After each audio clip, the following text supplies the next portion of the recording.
Hello, ladies and gentlemen. Welcome to the final update video of the year, or what I think will be the final update video of the year anyway. We're in October of 2019. I'm recording this on the 3rd, and we are going to be talking about a couple of things related to the channel, related to the Discord server, notably, and related to some custom content that I'm going to be working on and have been working on and all that stuff. So I'm going to basically give you guys a nice little roadmap, a plan for what to expect in the next couple of months. And yeah, here we go. So first thing of note is that we're now gatekeeping the Discord server. This has been something that's been on my mind for a while, and that sort of facilitated, or manifested rather, in one of the more recent podcasts that we did where Dynamo, Mesk, and I made a menage a trois and discussed, communities, what their purpose is, what they should be used for. And Mesk brought up, as I've heard him bring up several times now, that gatekeeping is one way to do that. One way to make sure that your community is doing what it should be doing as a community. And, another way to make sure that you're surrounding yourself with individuals who also have that same communal agreement of what they want to do, what they're interested in, and what they're here for. And that is to that end, anyways. I've decided to gatekeep the server in that sense. So if you are in the server right now, then at some point I may reach out and say, hey, are you still interested in staying? And we'll talk about that on a one-on-one basis. But odds are there's going to be less people in the server by the end of the next week or so than there are right now, just on the basis of more people being pruned for inactivity or whatever, or just leaving of their own volition now that they know that the rules have changed. So I'm not mandating that people are communicative or that they say anything. I know that a fair bit of the people on that server lurk right now, but in a way, I'll be asking for some more information for newcomers. They will land in an isolated island of a text channel that will ask them for some basic information about why they're here, how they found out about us, and what their intent actually is. And after that, we can I'll make my decision as to whether or not to approve them. If they were referred by another member, that increases the likelihood that they'll be brought in anyways, especially if it's one of the crows. But either way, we should be seeing a little bit more of a stringent screening process as opposed to it just being invite, or the invite being public and stuff. That invite is still public, but you got to go through an extra step before you can actually gain access to the server. So hopefully that makes enough sense to everybody. And we can move on to the other announcements or just updates on the other things that I've been doing.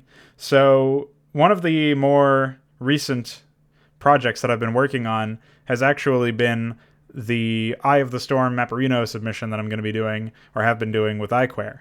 And iQuare is recently let me know that he's going to be getting his PC operational fairly soon. So presumably before the end of this month, he'll be back in action and we'll be able to get some more work done on Hydra at an accelerated pace.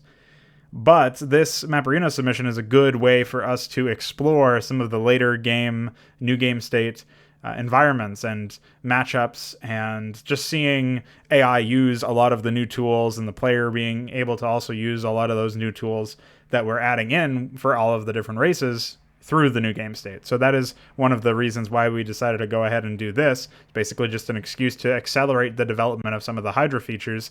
And at the end of the day, even if we don't end up making the Mapperino deployment date, we don't meet the deadline, we'll still have made some progress. So it's a win-win no matter what happens. And of course, there's a number of stuff that's completely unforeseen, but that's what you would expect anyways. So maybe there will be something terrible that happens to one of our computers again, and we'll just be out. But assuming that nothing bad happens in that vein, we should be good to do whatever it is we need to do to get that map to you guys by the first week of November, which is where I believe the due date is for that contest. And I guess since I forgot to make any sort of public announcement, if you do need voice acting for your Mapperino submission, or just in general, reach out to me once your map is close to being complete, and I will see if I have the time to do that.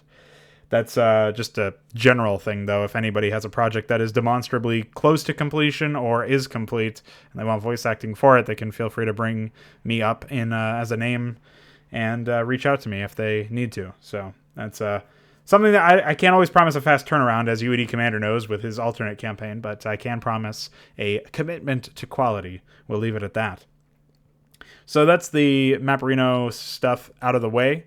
Once again, I think I will be playing all of the submissions just like I did before last year, just because why not? But I may decide to just stick with the Brood War ones this year. I suppose it depends on whether or not some of them are remastered mandatory, because I'm not installing remastered again, so those ones will have to be skipped.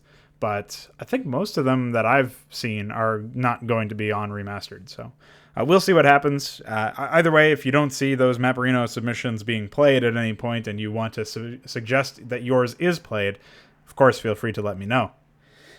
So, what else is there to discuss? Right now, we're finishing up the Half-Life 1 expansions with Blue Shift, and after that, we will be moving on to Half-Life 2 at some point.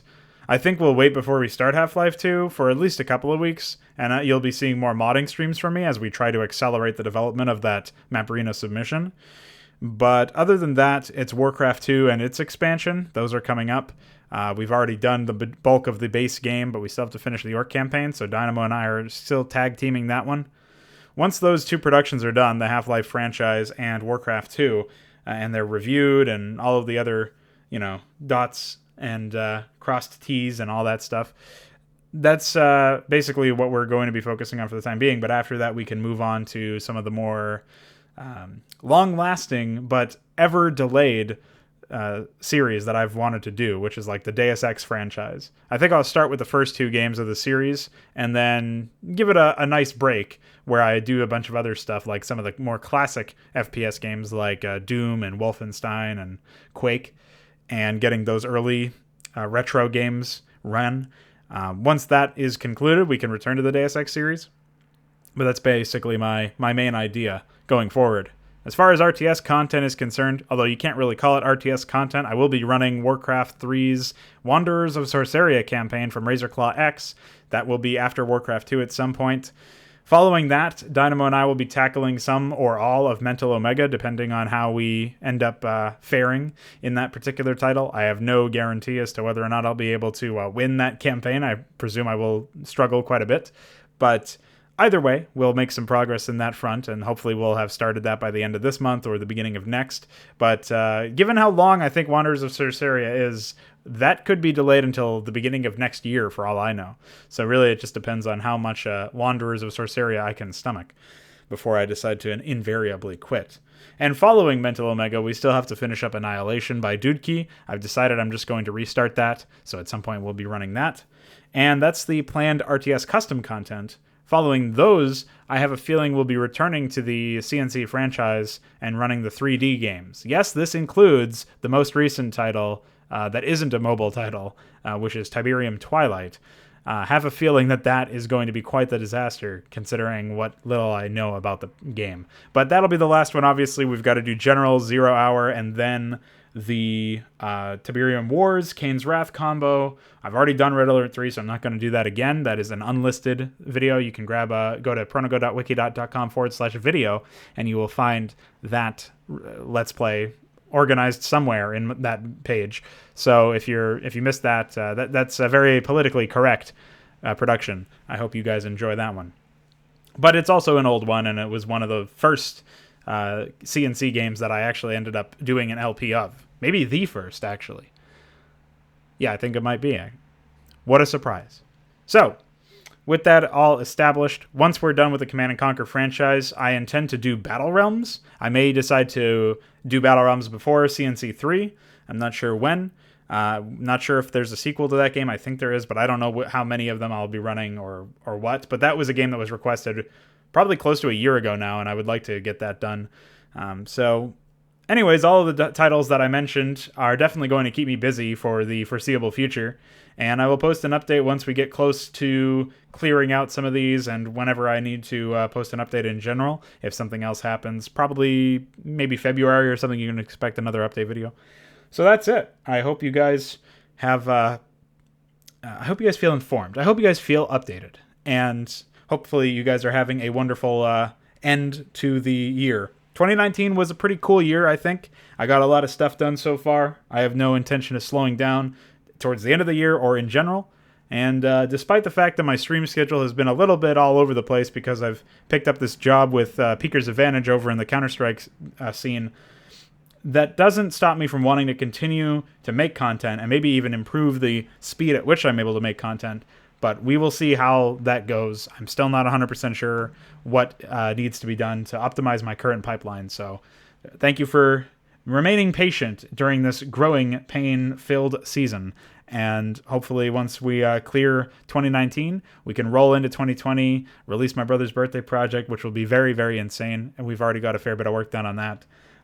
Release an update to Hydra all the time, multiple times a month, I assume, or at the very least a few times a month. And that it goes for October as well.